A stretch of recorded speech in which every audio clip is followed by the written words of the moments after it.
Eu começo a falar de hoje pelo final do título dela. O título é Por uma Sabedoria do Possível, Finitude e Felicidade em uma Cultura Secular. O problema da felicidade, o problema da sabedoria, ele se coloca porque vivemos numa cultura secular, numa cultura que não acredita em sabedoria. Ou melhor dizendo, numa cultura onde a própria ideia de sabedoria é, no mínimo, problemática, quando não uma afronta aos nossos valores. Porque pressupor a sabedoria é pressupor que, de alguma maneira, alguém possui um conhecimento superior sobre coisas que todas as pessoas acreditam saber. Como disse René Descartes, o bom senso é a qualidade, mas bem distribuída entre os seres humanos, porque não há ninguém que acredite que tem menos do que aquele que precisa. Então, todo mundo acredita que é sábio o bastante, e, portanto, qualquer indivíduo que se declare sábio é logo visto como, se não um imbecil, pelo menos um charlatão. Contudo, a ideia de sabedoria que eu proponho é uma ideia de sabedoria deflacionada, adaptada às exigências e, digamos assim, às diretrizes de uma sociedade secular. Então, é necessário que eu esclareça aqui o que é que eu entendo por uma sociedade secular. A definição de sociedade secular que eu uso é aquela utilizada também por Charles Taylor. Uma sociedade secular é aquela na qual não existem coordenadas morais disponíveis para todas as pessoas. Ou seja, o conjunto de parâmetros através dos quais eu me avalio e considero que a minha vida vale a pena ser vivida, que a minha vida me proporciona felicidade, o conjunto de crenças e de imagens que norteiam as minhas ações, eles, quando se apresentam ao espaço público, eles têm que ser justificados perante outras pessoas que têm um conjunto de crenças e de imagens diferentes dos meus. Então, é uma sociedade onde o pluralismo das visões de mundo provoca um relativismo, uma sensação de que cada uma dessas visões, ela, ao mesmo tempo, é relativa. Qualquer pessoa que declare que o que é que ela acredita ser uma vida feliz, vai logo ser confrontada com a acusação de que aquilo é apenas a opinião dela. E a própria filosofia contemporânea deixou há algum tempo de lado a discussão sobre o bem viver e também sobre a moral, reduzindo a questão da moral à questão do dever, para poder ligar as questões morais a uma visão de mundo baseada no primado do pensamento político. Então, a nossa ética hoje é, sobretudo, uma ética de natureza deontológica, a ética do dever para com o outro, quando, na verdade, a vida moral do indivíduo não se resume apenas no que ele faz com o outro. Sobretudo, a vida moral do indivíduo se baseia naquilo que ele faz consigo. E se ele faz algo com o outro, é, sobretudo, para fazer algo de si mesmo através dessa ação.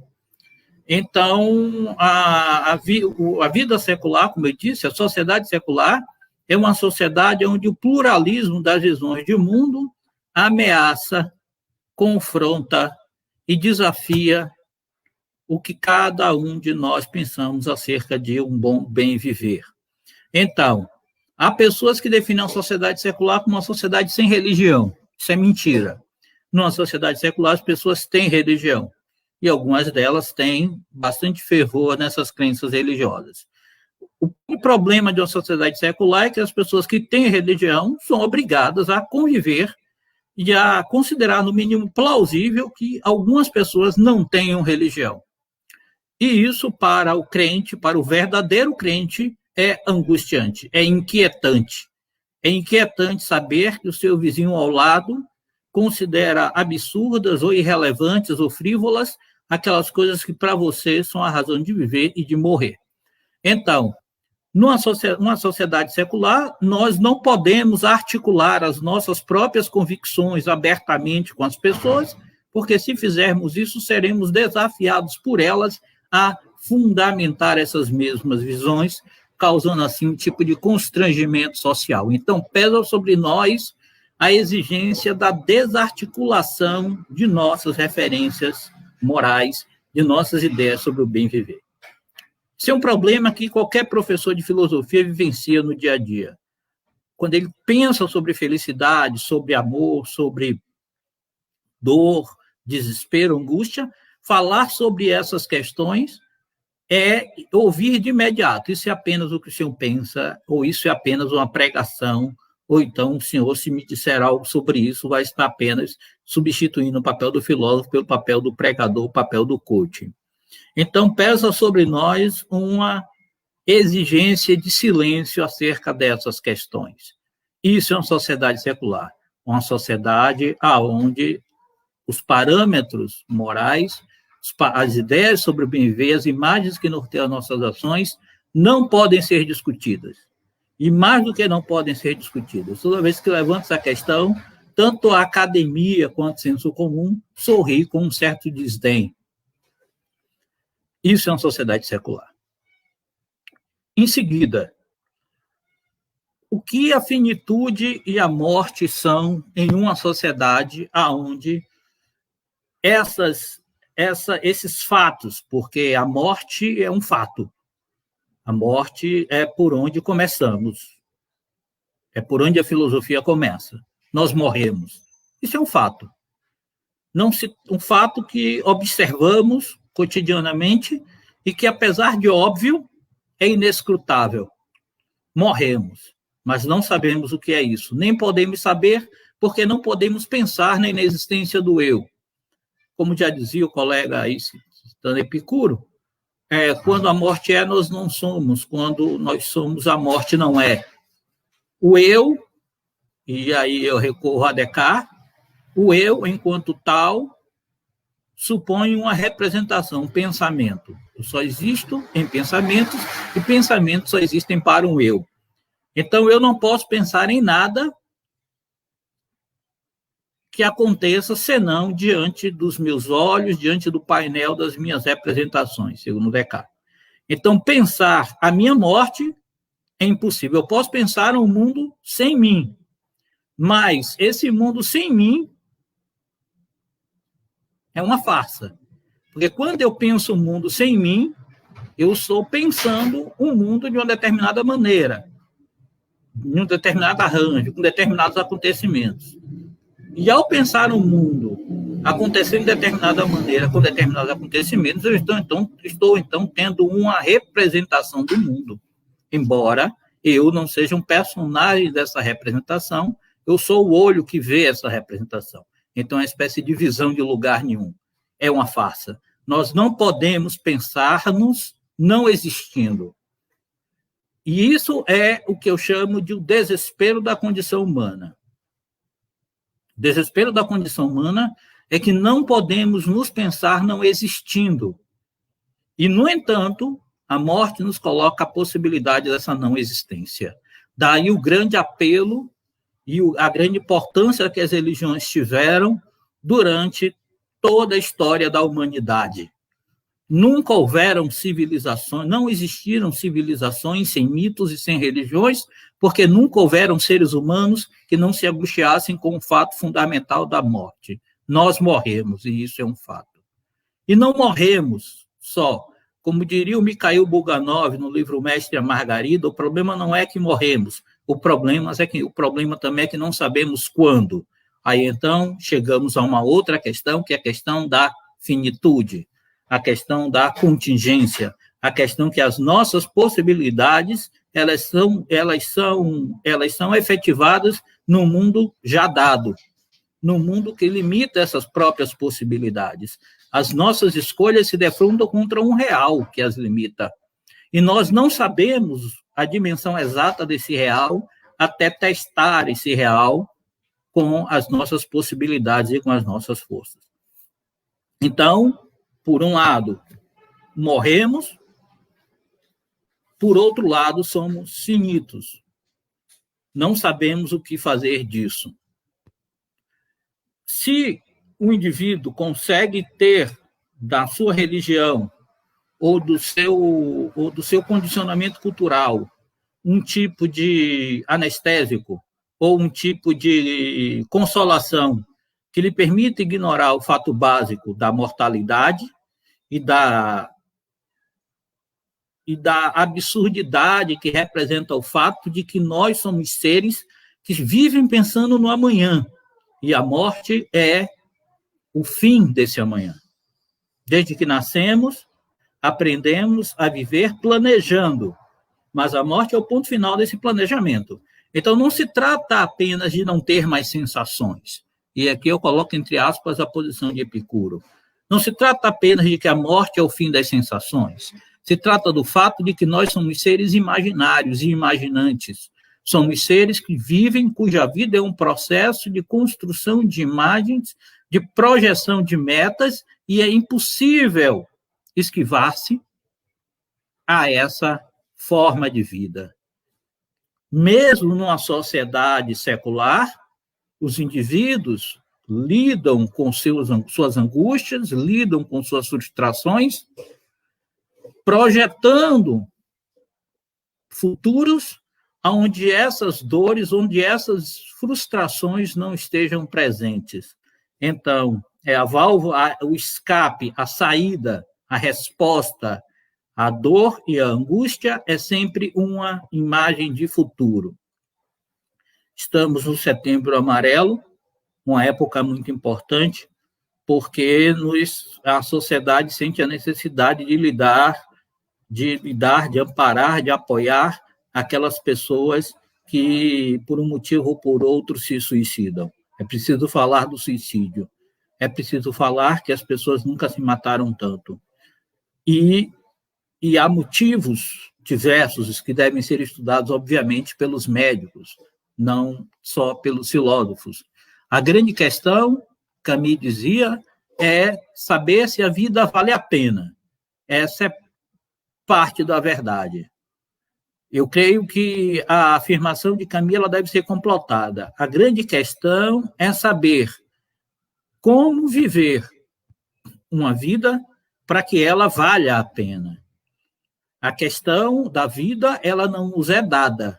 A vida, ela é inventada. A felicidade, ela é criada. Ela é criada, obviamente, não como o idealismo propunha, ou algumas interpretações do idealismo propunham, não pode ser criada do nada. Ninguém pode construir para si próprio um mundo de ilusões sem que essas ilusões sejam confirmadas por outras pessoas. A felicidade precisa ser criada, mas a felicidade precisa ser criada a partir de um confronto com as possibilidades que nos cercam, as possibilidades que nos são dadas. E por isso é uma sabedoria possível. Eu creio que eu não filosofaria se eu tivesse nascido uma pessoa mais bem preparada, ou, digamos assim, com um caráter mais estável, mais capaz de aceitar as ilusões, os anestésicos que me permitissem fugir da perspectiva do meu eminente desaparecimento. Não se eu fosse capaz disso, eu não precisaria de filosofia. Não precisam de filosofia as pessoas que vivem placidamente em seus leitos e não os acordemos, deixemos eles dormir. A filosofia, tal qual eu a entendo, é para aqueles que se desesperam. E o desespero é a ausência de esperança. A ausência de esperança. Todos conhecem o mito de Pandora, que abriu a caixa, libertando todos os males e retendo apenas a esperança. Ou seja, a esperança é o único mal que o ser humano sofre se quiser. Todos os outros males estão no mundo e podem nos atingir a qualquer momento, mas a esperança nós podemos evitar. Isso é chamado de pessimismo grego, mas não é um pensamento pessimista, porque um pensamento pessimista é dizer que a vida é má. Já seria alguma certeza. Se tivéssemos a certeza de que a vida é má, já não estaríamos tão à mercê das contingências da finitude. Não podemos ter a certeza de que a vida é má, porque ela tem prazeres, ela tem alegrias, ela traz consigo súbitas belezas, súbitos deslumbres, para aquele que está atento e é capaz de aproveitá-lo. Agora, para aquele indivíduo que investe todas as suas energias em uma determinada esperança e se vê, então, frustrado nessa esperança, para esse indivíduo, certamente, a felicidade vai ser algo impossível, porque a felicidade, para eles, residiria apenas na realização de suas esperanças, na satisfação de seus anseios e de suas imagens. A criança, quando nasce, ela tem desejos, e os desejos são limitados através da educação, da limitação. Um princípio de realidade é imposto contra o narcisismo infantil, contra a crença de que a criança, contra a imagem que a criança tem de que ela é o centro do universo. A maturidade consiste em você aceitar que o mundo limita suas possibilidades. Isso consiste a tarefa da maturidade de uma perspectiva secular, de uma perspectiva pós-freudiana e materialista. Somos carnes, seres de carne e ossos, expostos a um mundo que nos suscita com desafios e que exigem de nós engenho e imaginação para responder a esses desafios. E a imaginação, assim como é a fonte dos tormentos ao projetar ilusões e esperanças inalcançáveis, também é a asa de Ícaro, que nos permite voar para fora desse labirinto. Mas se abaixo nos assusta o labirinto da mortalidade e da contingência, acima deve também nos assustar igualmente o exagero do voo, que pode nos aproximar demasiadamente do Sol. O possível é o voo que se coloca entre o labirinto e o Sol. A sabedoria do possível é o desenvolvimento intelectual que explora o real, que explora suas possibilidades reais e que, ao mesmo tempo, elabora um imaginário, que imagina uma vida heróica, que é capaz de contar uma história sobre si, a partir das leituras, dos livros que viu, dos filmes, das pessoas, ou seja, é preciso criar uma narrativa dentro da qual Sísifo esteja feliz, não porque atingiu um determinado objetivo, porque a vida, como diria Richard Hort, é um quadro inacabado. A vida é um quadro inacabado. A morte lhe serve de moldura. Nós nunca acabamos a vida, nós nunca atingimos meta alguma, porque cada meta é apenas o prelúdio de uma outra ação. Então, aqueles que sonham com metas vivem presos a ilusões infantis de um paraíso inalcançável. Esse paraíso, ele é o que produz a infelicidade.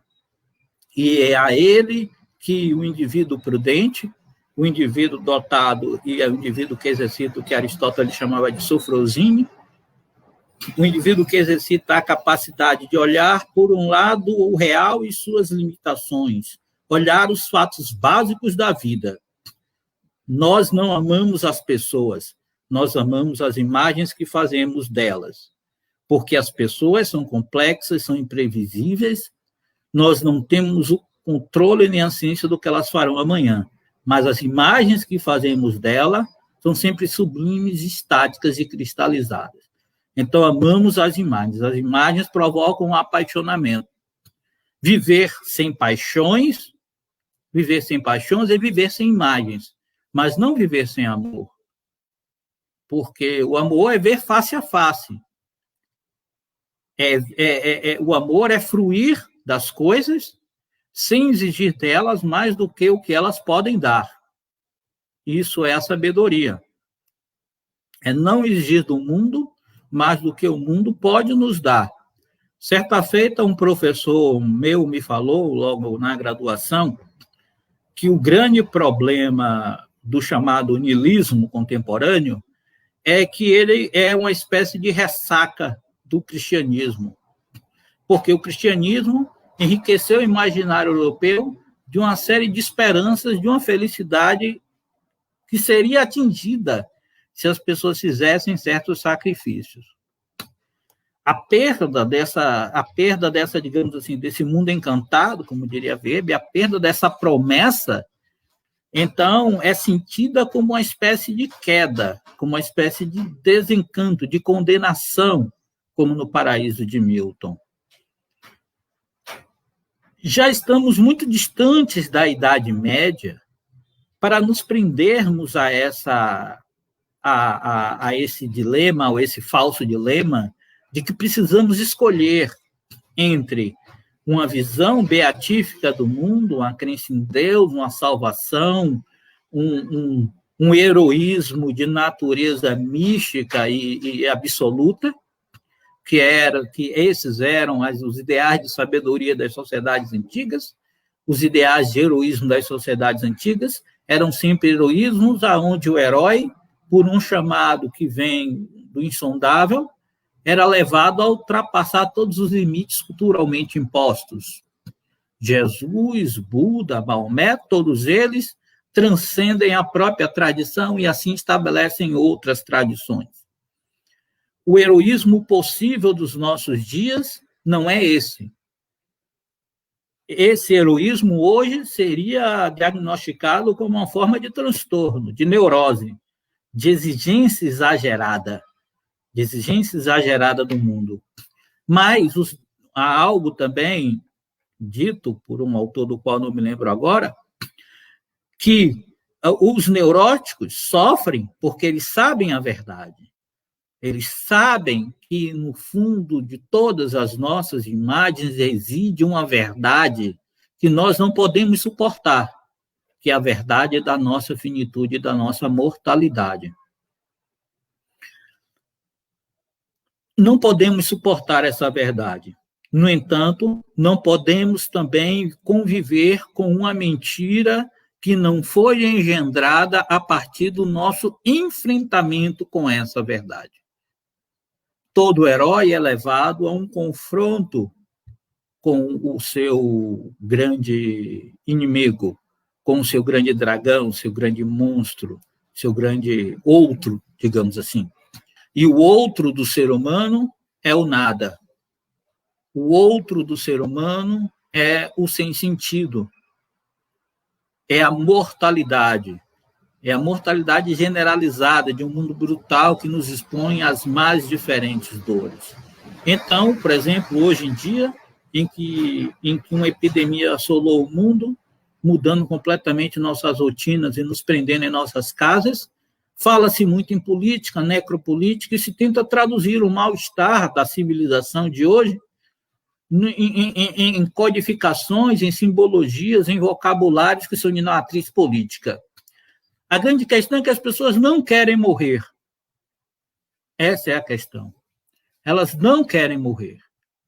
Contudo, o esquecimento da morte, a nossa sociedade ela foi tão bem sucedida em fazer as pessoas esquecerem de que elas morrem, que só dizer que o vírus pode matar não é suficiente. É preciso dar outras razões, como se a morte não fosse razão suficiente para você deixar de fazer alguma coisa. É preciso politizar o vírus. É preciso politizar. É preciso pensar na família, é preciso pensar no outro, é preciso pensar no mundo de amanhã, é preciso pensar nas finanças. A mortalidade iminente não é suficiente para convencer as pessoas de que elas devem fazer alguma coisa. Por quê? Porque elas esqueceram o que é a questão da mortalidade. Nosso sistema de símbolos culturais, por um lado, por parte da tradição cristã, nos leva a obscurecer a questão da morte por uma promessa em uma continuidade da vida, embora ninguém consiga preencher com detalhes o que seria essa continuidade, não interessa, é um foco imaginário. A outra ideia é uma espécie de fuga, o escapismo dos pequenos prazeres, das pequenas coisas que fazemos, dos pequenos acúmulos de patrimônio, das pequenas projeções de vantagens políticas, de eleições de nossos pequenos heróis e brinquedos culturais, somos como crianças presas em um parque de diversões, enquanto ao nosso redor o horror se esgueira. Eu penso que há um livro muito bom do Ernest Becker chamado A Negação da Morte, aonde ele desenvolve um argumento muito forte a favor da ideia de que toda cultura ela é um sistema de mentiras vitais, ou seja, um sistema de símbolos necessários.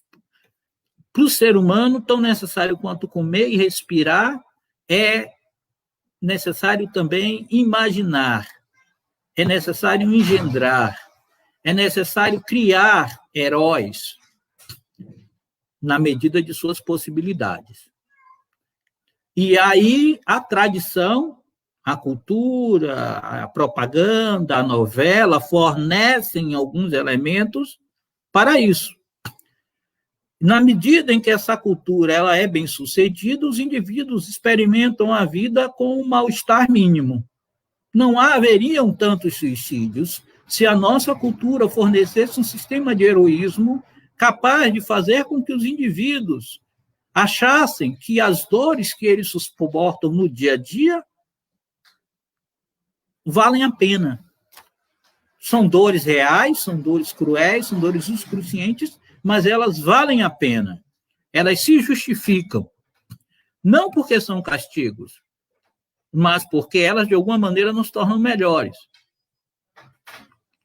Nossa cultura ela fracassa terrivelmente em fornecer um sistema de heroísmo que nos forneça essas coordenadas morais, que nos forneça um ideal de sabedoria.